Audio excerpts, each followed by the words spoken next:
വാണിയംകുളത്തിൽ നിന്ന് കാണാതായ മൂന്നംഗ കുടുംബം സഞ്ചരിച്ച വാഹനം കണ്ടെത്തി. മലപ്പുറം വഴിക്കടവ് ചുരത്തിൽ ഉപേക്ഷിക്കപ്പെട്ട നിലയിലാണ് പിക്കപ്പ് വാഹനം കണ്ടെത്തിയത്. വ്യാഴാഴ്ച മുതലാണ് കുടുംബത്തെ കാണാതായത്. വാണിയംകുളം കൃഷ്ണകൃപ വീട്ടിൽ 68 വയസ്സുള്ള ബാബു ഭാസ്കർ, ഭാര്യ 65 വയസ്സുള്ള രമാദേവി, മകൻ 32 വയസ്സുകാരൻ വിഷ്ണു എന്നിവരെയാണ് വ്യാഴാഴ്ച മുതൽ കാണാതായത്. ഇവർ സഞ്ചരിച്ചിരുന്ന പിക്കപ്പ് വാഹനമാണ് തിങ്കളാഴ്ച രാവിലെ മലപ്പുറം ജില്ലയിലെ വഴിക്കടവ് ചുരത്തിൽ ഉപേക്ഷിച്ച നിലയിൽ കണ്ടെത്തിയത്. സംഭവത്തിൽ വഴിക്കടവ് പോലീസിന്റെയും ഷൊർണൂർ പോലീസിന്റെയും നേതൃത്വത്തിൽ പ്രദേശത്ത് വ്യാപക തിരച്ചിൽ തുടരുകയാണ്. ബന്ധുവീട്ടിലെ വിവാഹ ചടങ്ങിൽ പങ്കെടുക്കാൻ പോകുകയാണെന്ന് അയൽവാസികളോട് പറഞ്ഞാണ് ഇവർ വീട്ടിൽ നിന്ന് പുറപ്പെട്ടതെന്നാണ് ലഭിക്കുന്ന വിവരം. എന്നാൽ ബന്ധുവീടുകളിൽ അത്തരമൊരു ചടങ്ങ് നടന്നിരുന്നില്ലെന്ന് പിന്നീട് വ്യക്തമായതോടെ ബന്ധുക്കൾ ഷൊർണൂർ പോലീസിൽ പരാതി നൽകുകയായിരുന്നു. CCTV ദൃശ്യങ്ങൾ പരിശോധിച്ചതിൽ കുടുംബം സ്വന്തം പിക്കപ്പ് വാഹനത്തിൽ നിന്ന് പുറപ്പെട്ടതായി പോലീസ് സ്ഥിരീകരിച്ചു. ഇവർക്ക് 2 പിക്കപ്പ് വാഹനങ്ങളാണ് ഉള്ളത്. ഒന്ന് വീട്ടിൽ നിർത്തിയിട്ടുണ്ട്. കാണാതായ മൂവരുടെയും മൊബൈൽ ഫോണുകൾ സ്വിച്ച് ഓഫ് ആണ്. ഫോണുകളുടെ അവസാന ടവർ ലൊക്കേഷൻ വീടിന് സമീപത്താണ്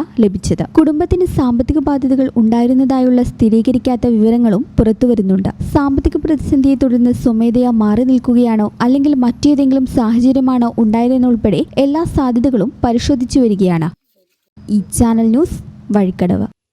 ലോകകപ്പ് ആവേശം ഇത്തവണ ബിഗ് സ്ക്രീനിലായാലോ? അതെ, റെഡി കാശ് ആവശ്യമില്ലാത്തതിന് 20% മാത്രം ആദ്യം നിലയിക്കൊണ്ട് ഇഷ്ടമുള്ള TV ഇനി പർച്ചേസ് ചെയ്യാം. ഈ ഫുട്ബോൾ പൂരം അതിന്റെ ആവേശം ഒട്ടും ചോരാത്തിന് ഹൈ ക്വാളിറ്റിയിൽ കാണാൻ ഇതാ 4K TVകൾ.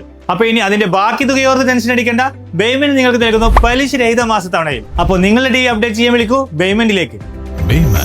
Making it easy. Valancheri. Phone 9526 001 003.